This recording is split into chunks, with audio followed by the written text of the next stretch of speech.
नमस्कार बच्चों, शरणार्थी हार्दिक स्वागत है मेरे चैनल में। पिछले वीडियो में बच्चों हमने बड़े भाई साहब पाठ का जो पहला खंड जो हमने अध्ययन किया था, आज इसके वीडियो में हम इस पाठ के जो दूसरे खंड को हम अध्ययन करेंगे। पिछले वीडियो में जो पहले खंड में हमने बड़े भाई साहब की जो लताड़ जो अपने छोटे भाई को कैसे सुनाया करते थे जब वो खेल कूद में व्यस्त रहते थे, तो व्यस्त रहने के कारण जब घर वापस हॉस्टल आने के बाद जब बड़े भाई साहब उनको कैसे वहाँ पे डांटते थे, लताड़ सुनाया करते थे। इससे उन लताड़ सुनकर अपने पढ़ाई के बारे में जो वहाँ पर सोचकर और अंग्रेज़ी भाषा की जो वहाँ पर जानकारी दी, जो कितने वहाँ पे महारथी जो विद्वान रहते हैं, अंग्रेज़ी बराबर से बोल नहीं सकते, तो उसकी कठिनाइयों को वहाँ पे इज़हार किया। और जो उसके संबंध में जो है उन्होंने टाइम टेबल भी बना डाली, आंसू बहाते हुए मन को तसल्ली देकर फिर वो एक तरह का निश्चय करके छोटे भाई टाइम टेबल बना ली, समय सारणी बना ली। समय सारणी के बाद जो है लेकिन उसको बराबर से पालन नहीं कर पाए, क्योंकि उनको खेल में रुचि थी। रुचि के कारण जो है खेल में रुचि रहने के कारण उन्होंने उस टाइम टेबल या समय सारणी को बराबर से अनुकरण कर नहीं पाए। और इस वीडियो में जो दूसरा खंड जो है इसमें इस पाठ को 3 खंडों में बांटा गया है। इस पाठ के जो दूसरे खंड को हम इस वीडियो में हम अध्ययन करेंगे। सालाना इम्तिहान हुआ, भाई साहब फेल हो गए, मैं पास हो गया और दर्जे में प्रथम आया। जैसे कि वहाँ पर इतनी सारी जो लताड़ सुनाने के बाद बड़े भाई साहब जो है पढ़ाई में व्यस्त रहने के जो आदतें वहाँ पे बता दी थी। मैं इतना देखो खेल कूद में वहाँ पे नहीं रहता हूँ, ज़्यादा मैं समय बर्बाद नहीं करता हूँ, हर वक्त मैं पढ़ाई में लगा रहता हूँ। इतना कुछ करने के बाद जब सालाना इम्तिहान हुआ, वार्षिक परीक्षा जो कहते हैं, जब वार्षिक परीक्षा होने के बाद जो परिणाम रिज़ल्ट जो आया, उस रिज़ल्ट में जो बड़े भाई साहब फेल हो गए थे। वो पढ़ाकू रहने के कारण भी वो बराबर से वहाँ पे पेपर जो है लिख नहीं पाए और फेल हो गए। मैं पास हो गया, मैं यहाँ पे अर्थ होता है प्रेमचंद जो छोटे भाई हैं, और दर्जे में प्रथम आया। देखिए वहाँ पर जो कक्षा में ही वो पूरी तरह से प्रथम भी आया, ग्रेड नंबर 1 ग्रेड में वहाँ पर आ गया। मेरे और उनके बीच में केवल 2 साल का अंतर रह गया। जैसे कि आपको पता है पहले खंड में बताया गया था कि लेखक 5वीं कक्षा में पढ़ाई कर रहे थे और बड़े भाई साहब 9वीं कक्षा में। तब वो 5वीं कक्षा पास होकर अब 6ठी कक्षा में छोटे भाई आ गए, तो अब उनके बीच में केवल 2 साल का अंतर रह गया।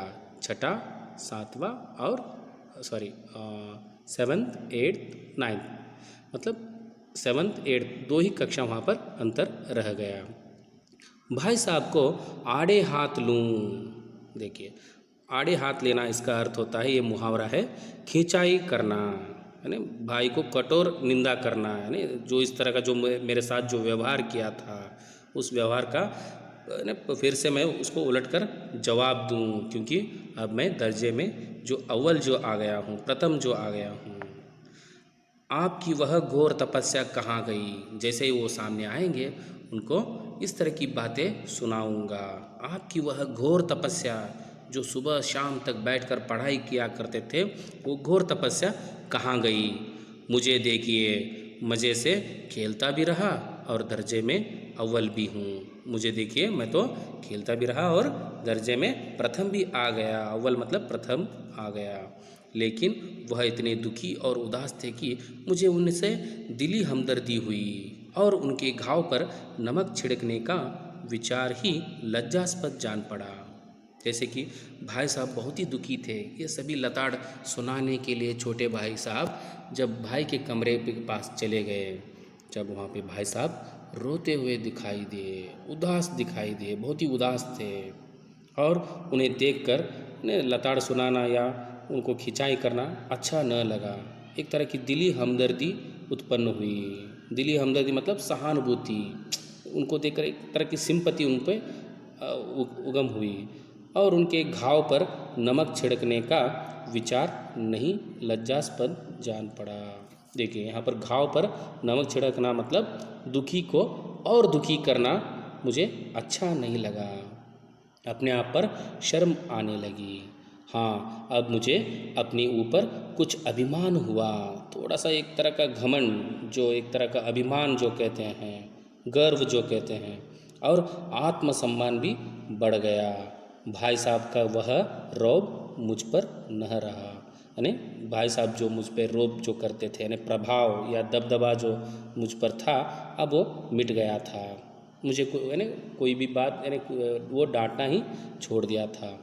आज़ादी से खेल कूद में शरीक होने लगा, यानी पूरी तरह से आज़ादी मिल गई अब खेल कूद, यानी बड़े भाई साहब का अब डर नहीं रहा। अब खेल कूद में आराम से वो शरीक, यानी का अर्थ होता है शामिल होना। दिल मजबूत था, यानी पूरी तरह से वो दिल को मजबूत करके, यानी बड़े भाई साहब का वो जो नहीं रहा। अगर उन्होंने फिर मेरी फजीयत की तो साफ कह दूंगा। फजीयत यहाँ पे अर्थ होता है अपमान। अगर फिर से मेरी फजीयत की तो साफ कह दूंगा, आपने अपना खून जलाकर कौन सा तीर मार लिया है। हाँ, इतना जो कड़ी मेहनत करके, हाँ, अधिक यानी मेहनत करना, खून जलाकर इसका अर्थ होता है अधिक मेहनत करना। देखिए मुहावरे बच्चों, इसके पाठ में अंतर्गत जो बहुत सारे मुहावरे आते हैं, उन मुहावरों का अर्थ अपने जो किताबों में, टेक्स्ट बुक में वहाँ पे लिखते जाइए, ताकि आपको पढ़ने में आसानी हो जाएगी। और कौन सा तीर मार लिया है और कौन सा अब सफलता आपने प्राप्त किया है, इस तरह की जो बातें छोटे भाई अपने मन में सोच रहे थे। मैं तो खेलते कूदते दर्जे में अव्वल आ गया, आराम से खेलते कूदते मैं तो कक्षा में प्रथम आ गया था। ज़बान से यह हेकड़ी जताने का हस न होने पर भी मेरे रंग ढंग से साफ जाहिर होता था कि भाई साहब का वह आतंक मुझ पर नहीं था। भाई साहब का डर जो है मिट गया था, जैसे कि उसके जो हाल चाल, जो चलन जो कहते हैं, यानी जो वहाँ पर भाई साहब, छोटे भाई साहब की जो वहाँ पर हेकड़ी जो है कहते हैं, घमंड जो कहते हैं, उनके बर्ताव से ही पता चल रहा था।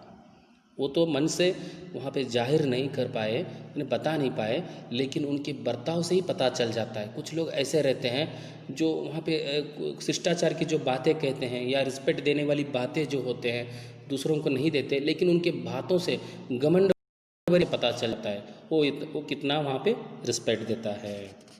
और भाई साहब ने इसे भांप लिया, क्योंकि वो बड़े थे, बड़े लोगों को जल्द ही पता चल जाता है कि छोटे बच्चे जो हैं या छोटे लोग जो हैं उनकी क्या इच्छा है। उनकी सहज बुद्धि बड़ी तीव्र थी, कॉमन नॉलेज जो कहते हैं, सहज बुद्धि जो बहुत ही तीव्र थी, फास्ट था बहुत ही। और एक दिन जब मैं भोर का सारा समय, भोर इसका अर्थ होता है सुबह के समय, प्रातः काल जो कहते हैं, सारा समय गुल्ली डंडे की भेंट करके ठीक भोजन के समय लौटा, यानी ठीक भोजन के समय लौटा, तो वहाँ पर देखिए भाई साहब ने मानो तलवार खींच ली और मुझ पर टूट पड़े देखता हूँ। यानी वहाँ पर वो मुझे कठोर भावना से देख रहे हैं, यानी उनके जो बर्ताव, इनके जो एक तरह के जो रुद्र अवतार वहाँ पे दिखाई देता है, जैसे कि वो मुझ पर आक्रमण करने वाले हैं, वो मुझ पर क्रोधित थे। इस साल पास हो गए और दर्जे में अव्वल आ गए तो तुम्हें दिमाग हो गया है। दिमाग मतलब घमंड यहाँ पर अर्थ होता है। अरे इस साल तुम पास हो गए और कक्षा में प्रथम आने के कारण तुम्हें घमंड हो गया है भाईजान। मगर भाईजान घमंड तो बड़े बड़े का नहीं रहा। इस यहाँ पे इस अनुच्छेद में जो है, इस पैराग्राफ में जो है, यहाँ पर यह बात कहने की वो कोशिश कर रहे हैं बड़े भाई साहब, जो घमंडी लोग कैसे रहते हैं और घमंडी का कारण अंत क्या होता है, यह बताने की यहाँ पर कोशिश कर रहे हैं। थोड़े उदाहरण के जरिए वो बताने की भी कोशिश करते हैं।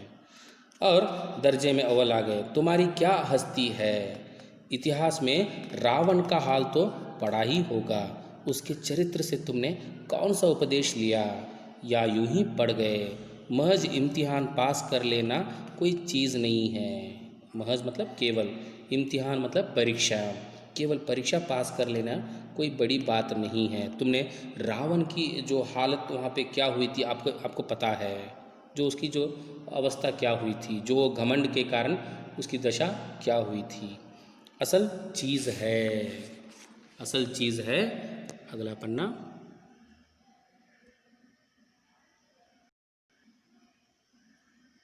बुद्धि का विकास। असल चीज़ है बुद्धि का विकास। जो कुछ पढ़ो उसका अभिप्राय समझो। रावण यानी भूमंडल का स्वामी था। ऐसे राजाओं को चक्रवर्ती कहते हैं। आजकल अंग्रेज़ों के जो राज्य का विस्तार बहुत बड़ा हुआ है, पर इन्हें चक्रवर्ती नहीं कह सकते। संसार में अनेक राष्ट्र अंग्रेज़ों का आधिपत्य स्वीकार नहीं करते, बिल्कुल स्वाधीन हैं। मतलब इसका कहने का तात्पर्य है, रावण जो है पूरे भूमंडल पर, पूरे दुनिया पर उसने हुकूमत की, इसलिए उसको यानी क्या कहा वहाँ पर, चक्रवर्ती कहा गया। लेकिन अंग्रेज़ लोग पूरे दुनिया पर वहाँ पर हुकूमत न कर पाए। कुछ देश वहाँ पे स्वतंत्र हैं, इसलिए क्या है, वो अंग्रेज़ लोगों को चक्रवर्ती नहीं कहते हैं।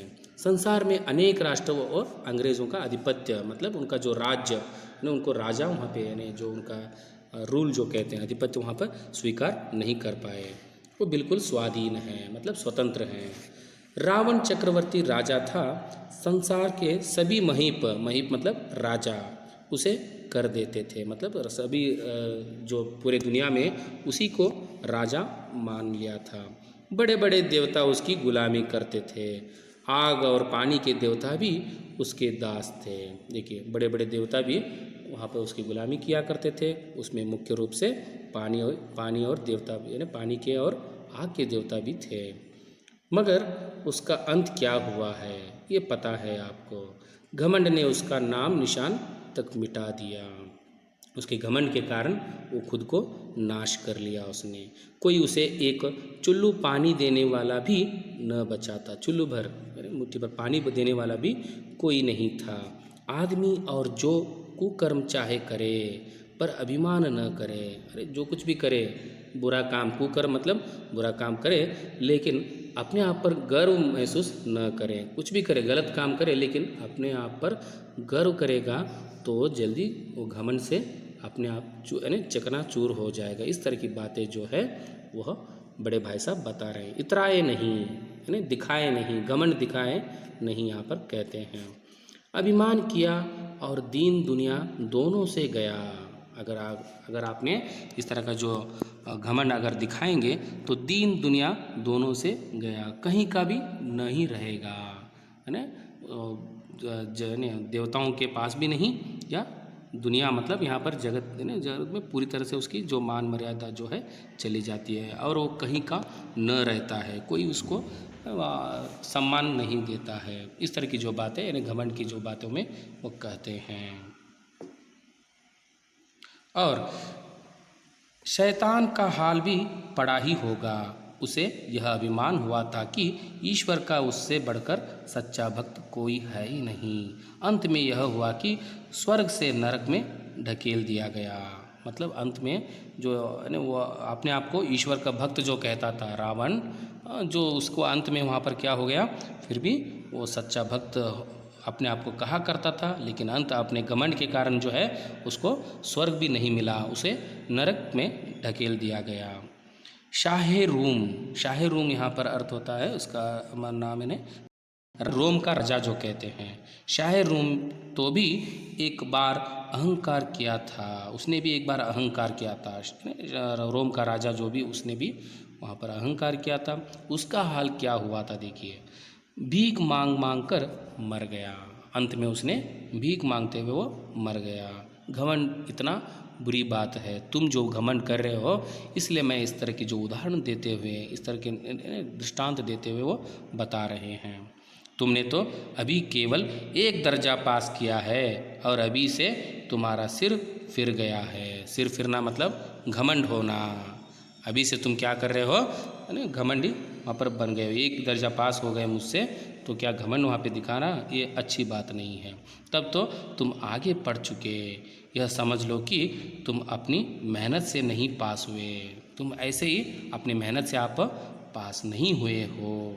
अंधे के हाथ बटेर लग गया। ऐसे अचानक से तुम वहाँ पे काम करते करते थोड़ा अचानक से तुम पास हो गए, कुछ ना कुछ लिख दिया होगा तो अचानक से वहाँ पे परीक्षक वहाँ पे जो पास करने के कारण जो है तुम पास हो गए हो। जैसे अंधे के हाथ में बटेर लग गया है ना, अयोग्य व्यक्ति जो कहते हैं, जो योग्य नहीं है, अयोग्य व्यक्ति को हाथ जो है एक महत्वपूर्ण चीज़ लग गया होगा, इस तरह का जो वहाँ पर हो गया है, तुम अचानक से पास हो गए हो। मगर बटेर केवल एक बार हाथ नहीं लगता।